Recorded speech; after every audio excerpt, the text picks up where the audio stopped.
மறந்துடக்கூடாது. நீங்க ஏமாத்துறதுக்கும் உங்க லட்சியத்துல இருந்து உங்களை திசை மாற்றுறதுக்கும் ஏகப்பட்டதுங்க சுத்திட்டு இருக்கு. செல்போன் பிக் பாஸ்னு ஒரு ஷோ போட்டுட்டு இருக்கான். அதுக்கு நான் வச்சிருக்கிற பேர் என்ன தெரியுமா? Trouser show. எங்கயாவது பாய்ஸ், அதுல வர்ற பாய்ஸ் யார் தான் பாய்ஸ் இருக்காங்கல்ல, எங்கயாவது ஒரு சின்ன ட்ரவுசர் போட்டு சுத்திட்டு இருக்கிற காட்டினாங்களா? ஆனா பொம்பளை பிள்ளைகளோட அளவே இவ்வளவுதான், இவ்வளவுதான் அளவே. ஏன் இப்படிதான் வாழ்ந்துட்டு இருக்கோம் நம்ம? இங்க முற்போக்குன்ற பேர்ல கிப்பி வெட்டிட்டு டைட்டா ஜீன்ஸ் போட்டுட்டு டைட்டா ஷர்ட் போட்டுட்டு போறதல்ல முற்போக்கு. த்ரெட்டிங் பண்ணிட்டு ஃபேஷியல் பண்ணிட்டு எல்லா மேக்கப் கிட்டையும் கையிலே வைத்துக் கொண்டிருக்கிறது இல்ல முற்போக்கு. எது முற்போக்கு தெரியுமா?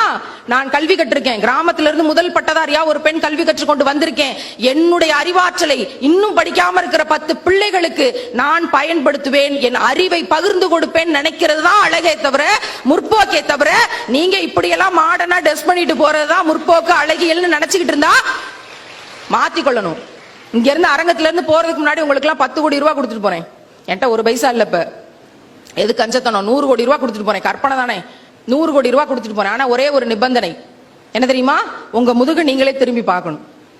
நீங்க திரும்பி பார்த்துட்டீங்கன்னா 100 கோடி ரூபாய் கண்ணாடியில பார்த்தா கூட மாய பிம்பமா தான் தெரியுமே தவிர நிஜ பிம்பமா தெரியாது. அப்ப என்ன அர்த்தம்?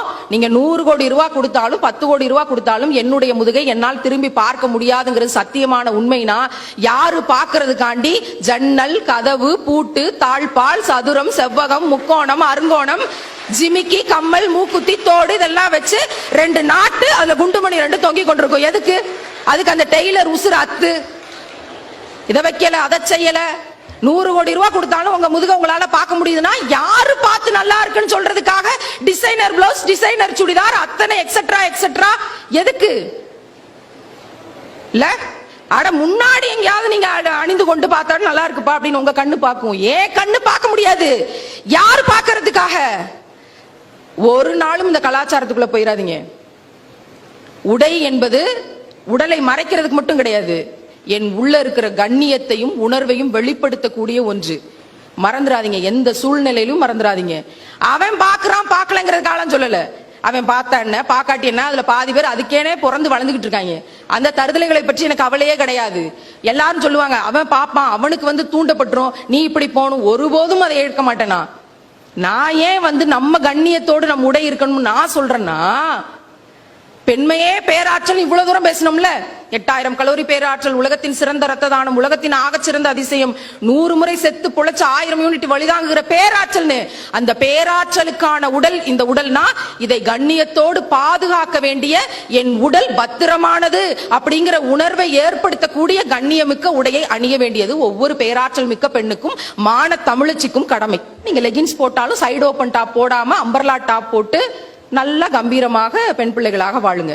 நீங்க சைடு ஓபன் போட்டு டைட்டா லெகின்ஸ் போட்டீங்கன்னா இங்க இருந்து அங்க வரைக்கும் நடந்துட்டு வான்னு வீடியோ எடுத்து சொல்லி காட்ட சொல்லுங்க. பின்னிடுப்புல இருந்து பின்னாடி மொத்தமும் சகலமும் அப்படியே தெரியும். காட்சி பொருள் கிடையாது. பெண் என்பவள் ஒருபோதும் காட்சி பொருள் கிடையாது அப்படிங்கறத தெளிவா மனசுல வச்சுக்கோங்க.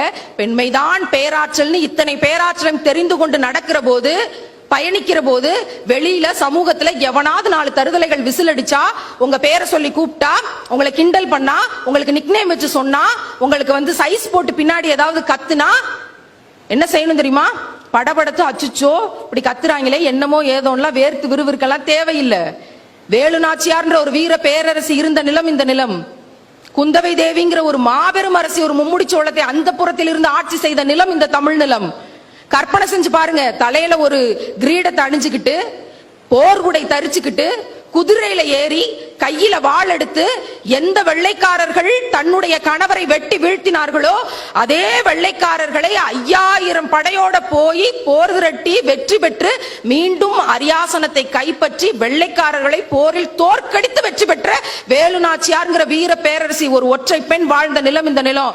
நம்ம யாருக்கும் பயப்பட தேவையில்லை. அப்படி இதெல்லாம் தெரிந்து கொண்ட பிறகும் அப்படி எல்லாம் டீஸ் பண்றாங்க, கத்துறாங்கன்னா, நம் கையில வாள் இல்ல, எல்லார் காலையும் செருப்பு இருக்குல்ல, செருப்பையே கழட்டி ஆயுதமாக பயன்படுத்துங்கள். மிக துணிச்சலா பயன்படுத்துங்க.